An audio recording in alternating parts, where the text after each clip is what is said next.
Hello everyone, welcome back to Sri Bala Vantalu. మీకందరికీ ఉగాది పండుగ శుభాకాంక్షలు. ఉగాది పండుగతో తెలుగువారికందరికీ కొత్త సంవత్సరం మొదలవుతుంది. ఉగాది పండుగ రోజు స్పెషల్గా చేసుకునే ఉగాది పచ్చడి.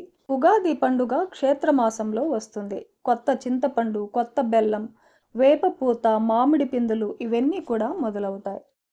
వీటన్నిటిని కలిపి ఉగాది పచ్చడిని ప్రిపేర్ చేసి దేవుడికి నైవేద్యంగా సమర్పిస్తారు. ఉగాది పచ్చడి హెల్త్ పరంగా కూడా చాలా మంచిదండి. మరైతే లేట్ చేయకుండా మనం ప్రాసెస్లోకి వెళ్ళిపోదాం. ఉగాది పచ్చడిని ఎలా ప్రిపేర్ చేసుకోవాలి అన్నది చూసేద్దాం పదండి. ముందుగా ఒక పావు కప్పు బెల్లం తురుమును తీసుకొని మునిగేంత వరకు డ్రింకింగ్ వాటర్ వేసేసి బెల్లంను నానబెట్టేసుకోవాలి. కొత్త చింతపండుని, ఒక నిమ్మకాయంత చింతపండును తీసుకొని ఒకసారి శుభ్రంగా కడిగేసి మునిగేంత వరకు వాటర్ వేసేసి చింతపండుని ఒక 15 నిమిషాల పాటు నానబెట్టేసుకోవాలి. చింతపండు బెల్లం నానే లోపల మిగతా ప్రాసెస్ని చూసేద్దాం.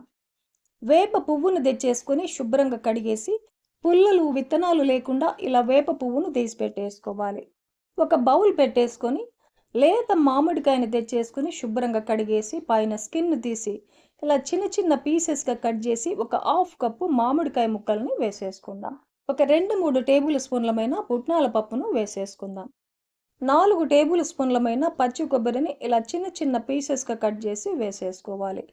1 టేబుల్ స్పూన్ వేప పువ్వును వేసేసుకుందాం. 1 table spoon red chilli powder వేసుకోవాలి. చింతపండు నానబెట్టుకున్నాం కదండి, చింతపండులో ఉన్న పిప్పిని తీసేసి వాటర్ని వేసేసుకోవాలి.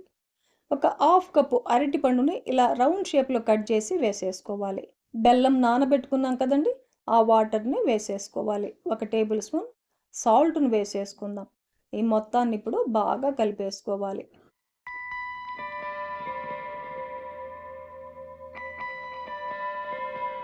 ఈ ఉగాది పచ్చడిని ఇలా రెడీ చేసి దేవుడికి నైవేద్యంగా పెట్టి మనము ప్రసాదంగా తీసుకోవాలి. ఇంతేనండి, ఆరోగ్యానికి ఎంతో మేలు చేసే ఉగాది పచ్చడి మనకు రెడీ అయిపోయింది. ఈ ప్రాసెస్లో ఉగాది పచ్చడిని మీరు కూడా ప్రిపేర్ చేసి దేవుడికి నైవేద్యంగా సమర్పించండి. మరోసారి మీకందరికీ ఉగాది పండుగ శుభాకాంక్షలు. ఈ వీడియో మీకు నచ్చితే లైక్ చేయండి, షేర్ చేయండి, సబ్స్క్రైబ్ చేయండి. థ్యాంక్ యూ అండి.